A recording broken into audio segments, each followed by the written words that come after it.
Tarde, graça e paz. Mais uma vez estamos aqui, para dar seguimento à nossa leitura, dar seguimento ao nosso estudo.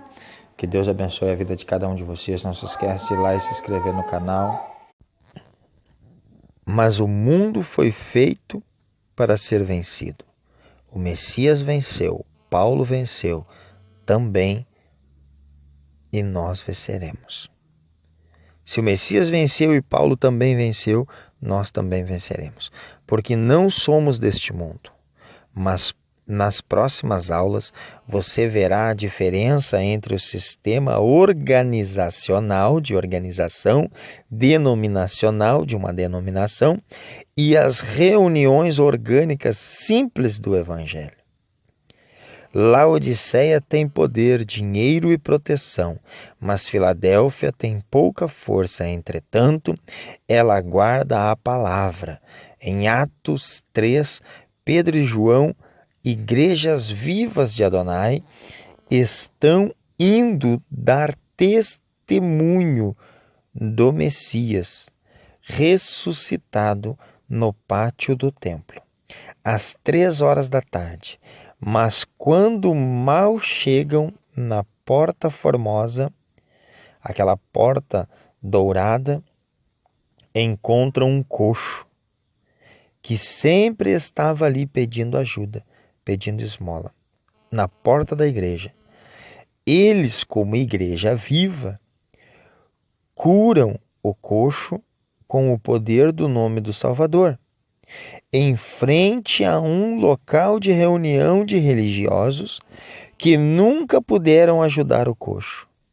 Veja a coerência. Mas eles chegam ali para dar testemunho daquilo que Jesus ensinou. Eles chegam ali vivendo a Bíblia. Ainda que eles não tinham, é claro, a Bíblia naqueles dias. Mas eles tinham o ensinamento de Jesus que se tornou na Bíblia mais à frente. Então eles chegam ali e colocam em prática o amor de Jesus, que não havia dentro daquela igreja, que não havia dentro daquele ismo, daquele sistema do mundo. Isto encheu os pastores e padres da época de ódio e inveja, a ponto que ali mesmo começa uma terrível perseguição à igreja, como vemos nos capítulos 3, 4, 5, 6 e 7 de Atos. Em frente a um templo com portas de ouro estavam 2 homens que diziam: não temos ouro nem prata. Que enorme contraste há entre Filadélfia e Laodiceia, entre o joio e o trigo. Se você prestou atenção e é espiritual, já entendeu a diferença.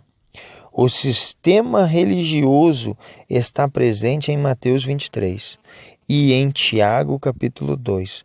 Por exemplo, olhe abaixo ações que denotam religiosidade, mas que o Salvador deixou claro serem secundárias, enfatizando que o essencial é o amor. O cumprimento. Em Mateus 23 ele fala sobre o cumprimento. Brigam, inclusive, por saudações. Um diz ser a paz do Senhor, outro diz a paz de Deus, outro diz graça e paz, e por aí vai, não é assim? Eu tenho irmãozinhos aqui na minha cidade de outras denominações que Deus o livre. Se eu encontrar no mercado e não gritar bem alto, paz do Senhor, irmão, ficam indignados comigo. Todos têm que ouvir eu falando isso. Tem que ouvir eles falarem. Fazem questão. Mas o próprio Jesus falou disso. Outros dizem, não é paz do Senhor, é paz de Cristo. É Shalom Adonai. E por aí vai. Brigam por causa de saudações. Quando que não entende o que é paz. Quando você deseja a paz para alguém, você deseja a prosperidade. Aí então, se você não é o justo juiz, porque é aquele, se você não é o grande juiz, e se você não pode julgar, Então por que para uns você dá paz, você deseja, para uns você deseja prosperidade e para outros não? Diz para mim por que para uns você dá paz e para outros não? Por que para uns você deseja prosperidade e para outros não? O Messias aborda isso em Mateus 23 como sendo extremamente secundário. Ora, não adianta dizer a paz se não há paz entre eles. Não adianta você passar pelo irmão e dizer paz se não há paz entre vocês. Você será um hipócrita. Estará fazendo uma peça teatral, uma hipocrisia. A palavra hipocrisia vem do grego. É bom que nós nos aprofundamos nela para entender. Leitura bíblica ou oração. É feita geralmente por um líder ou obreiro da denominação, porém não cumpre 1 Coríntios 14, onde todos podem falar. Veremos sobre isso mais adiante, onde todos têm o direito, onde todos devem profetizar. Todos podem profetizar, na tua Bíblia está profetizar, mas se nós irmos para os originais, está como parlar de parlamento, de todos têm o direito de falar. Não é profetizar assim, te diz o Senhor, e fala em línguas lá e não sei o que mais, e tu vai ganhar um carro, e tu vai ganhar uma casa. Não. É todos têm o direito de ter uma opinião, todos têm o direito de falar. Essa era a igreja de Atos dos Apóstolos, onde eles se reuniam em casas. Em casas. E basicamente um era o professor a qual ensinava, mas todos tinham o direito de dialogar, todos tinham o direito de falar ordenadamente, cada um na sua vez, esperando uns pelos outros, sem bagunça e sem desordem. Cânticos, em Jeremias 7, Isaías 58 e outras tantas passagens, o Senhor Deus está irado com o seu povo, que tem as canções religiosas como primárias. Mais importante que tudo, quando na verdade o louvor deve ser o nosso testemunho de vida diária. O nosso louvor deve ser o testemunho de vida. Isso é o nosso louvor, isso é a adoração a Deus. Amando o próximo, sendo justo e misericordioso, aí sim Ele ouvirá nossas canções com prazer.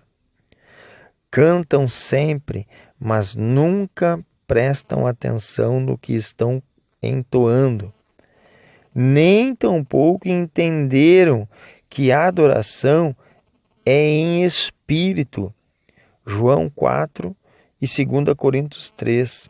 Isto é, não em quatro paredes. Falaremos sobre este tópico mais adiante. Leia Amós capítulo 5. Coleta.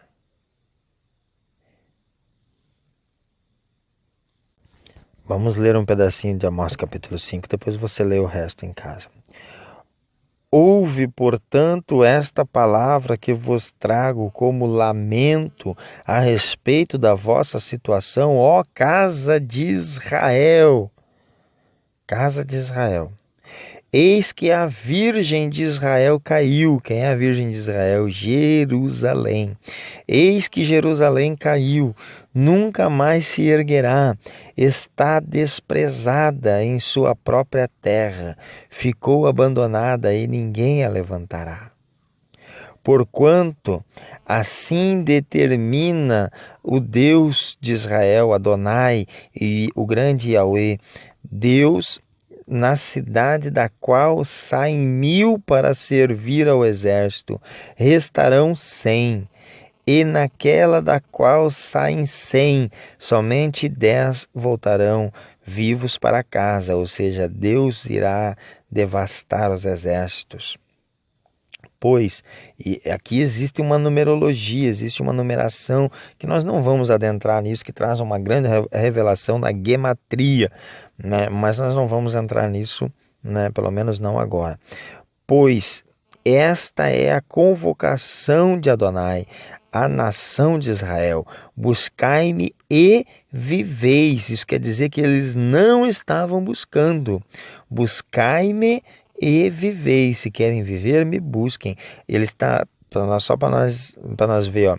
De 1000 restará 100, de 100 restará 10.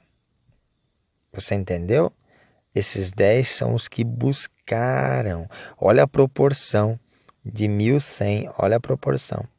Entretanto, não busqueis Betel, nem venhais a Gilgal, nem passais a Berseba, porque Gilgal com toda a certeza será levada para o cativeiro, e Betel será reduzida a pó. Portanto, buscai o Senhor e vivei, para que, se você pesquisar a idolatria que eles estavam vivendo, você vai entender, mas isso é mais profundo.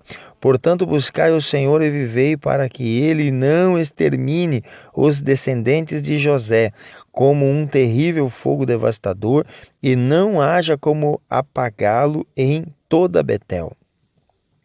Ó vós que transformais o direito em injustiça e amargura, e ainda lançais por terra a retidão e o bom senso. Aquele que criou as Pleiades, as 7 estrelas e Orion, e é poderoso para fazer brotar das trevas o raiar do dia, e transformar o dia claro em noite escura, que chama as águas do mar e as espalha como deseja sobre a face da terra. É o seu nome, Adonai é o seu nome, Yahweh é o seu nome, Yahvé é o seu nome, como você quiser pronunciar. Ele promove repentinamente destruição sobre a fortaleza, e a calamidade vem sobre a cidade fortificada. Os israelitas odeiam aqueles que defendem o direito e a justiça à porta da cidade, isto é, no tribunal, e detestam aquele que fala a verdade. Olha a tua Bíblia que está falando. Quem é que detesta? Ó, versículo 10. Os israelitas odeiam a tribo de Israel, o povo de Israel, odeiam aqueles que defendem o direito e a justiça à porta da cidade. Como, por exemplo, nós lemos ali atrás, os 2 apóstolos, né, na Porta Formosa, curando o enfermo, curando o coxo que ali estava, coisa que eles não conseguiam fazer. Isto é, o tribunal, e detestam aquele que fala a verdade. Sendo assim, considerando que esmagais o pobre e necessitado, e exiges dele tributo de trigo, embora tenhais edificado casas de pedras lavradas, não habitareis nelas. Embora tenhais plantado vinhas nobres, não bebereis do seu vinho, porquanto eu conheço bem todas as vossas transgressões, quantos e quão grandes são todos os vossos pecados. Eis que afligis o justo, aceitais suborno e negais o direito e a justiça aos necessitados, que clamam junto ao portão da cidade. Viu? Sendo assim, naquela época, quem for sábio e prudente guardará silêncio, porque será um tempo muito hostil. Eu poderia facilmente falar que aqui, por exemplo, a partir desse capítulo 13 já está falando dos nossos dias. Mas não é isso, eu vou apenas ler o texto. Você, dos nossos dias não, perdão, dos dias que virão agora, nos próximos 2, 3, 4, 5 anos. Mas eu vou deixar que você entenda por si só.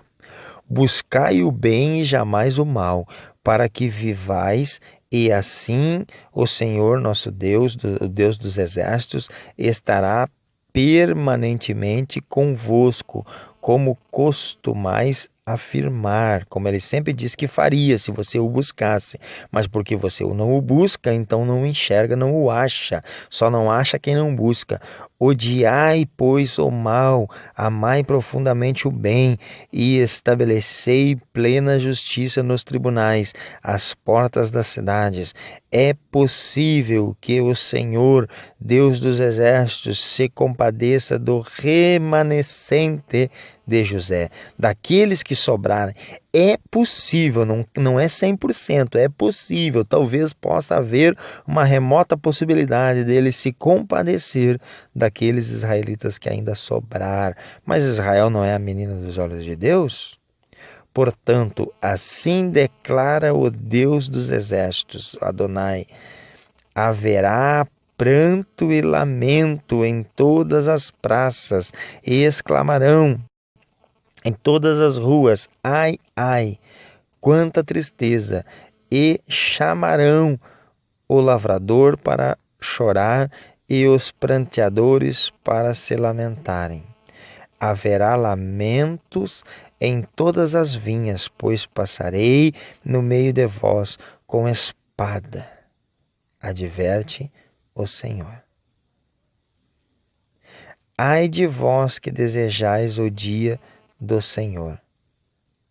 Para que quereis apressar a chegada do dia do Senhor? Ora, será um tempo de trevas e não de luz. Aqui já te prova, meu querido e minha querida, meu amado, minha amada, que não haverá arrebatamento para a igreja antes da tribulação. 18, Amós 5,18. Ai de vós que desejais o dia de Adonai, o dia do Senhor, para que quereis apressar a chegada do dia do Senhor? Porque por 5 meses você será afligido, diz em Apocalipse. Ora, será um tempo de trevas e não de luz. O dia do Senhor será um tempo de trevas e não de luz. Será um tempo a qual nós seremos afligidos, porque o próprio Jesus disse, descodificado, eu só não entendo porque que você não entende. Ele disse, aquele que procurar achar a sua vida, perdê-la-á. Não é morrer, é deixar de existir. Mas aquele que perder a sua vida em prol de mim, achá-la-á.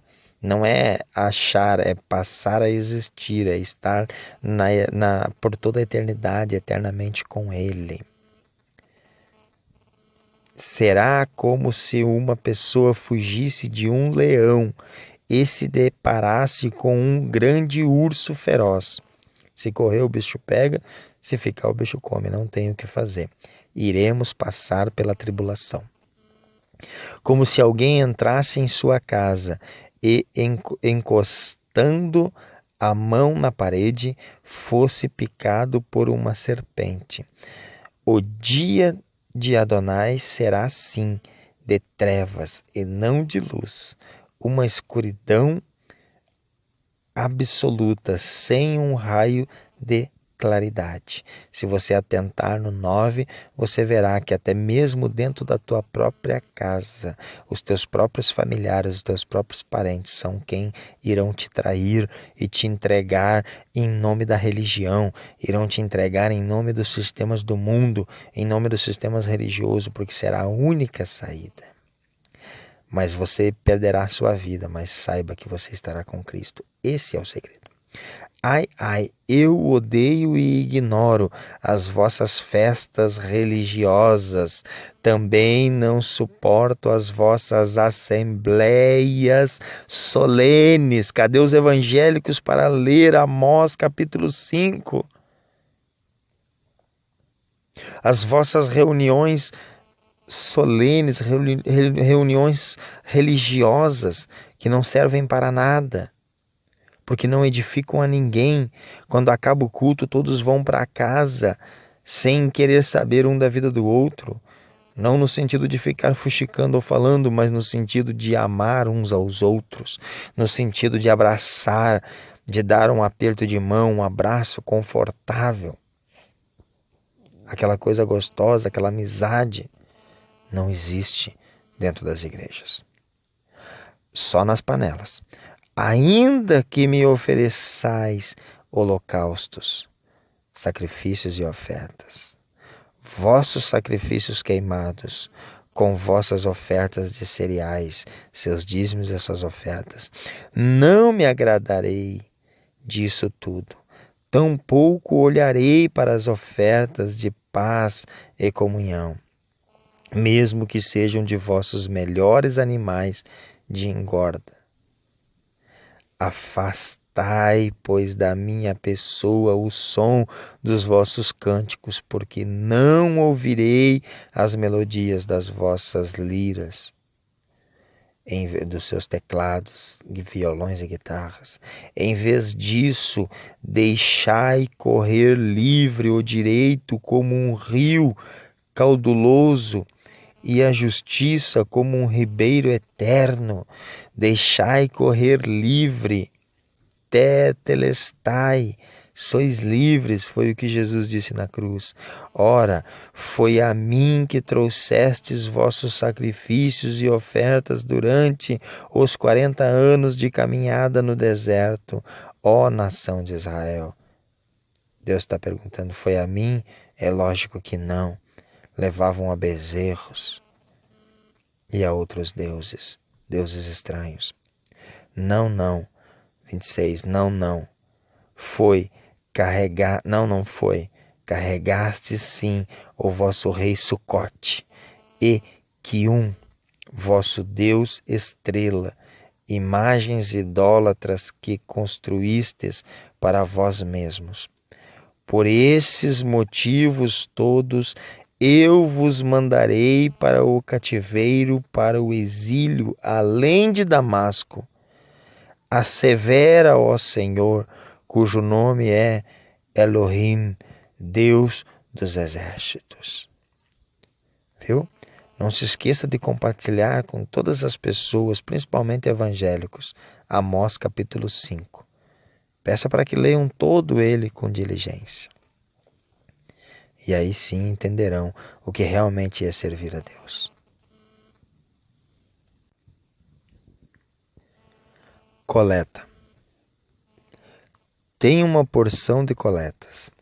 Na maioria das vezes são doações, sacrifícios, ofertas, votos e etc.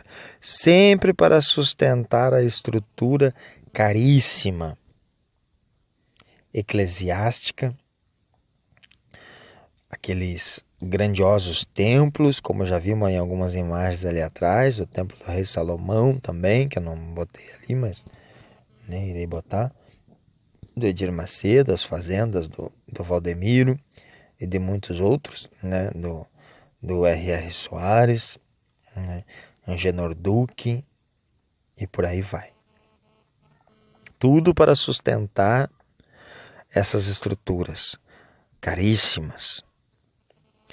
Sobre oferta e dízimo, abordaremos mais adiante nas próximas aulas. Lá na aula 6, nós vamos esmiuçar dentro das Escrituras cada versículo que tratando Deus de Abraão, o primeiro dizimista, como os religiosos dizem, né? Deus de Abraão até chegar em Coríntios. Nós vamos tratar de cada passagem, bem tratadinha para que não fique dúvida.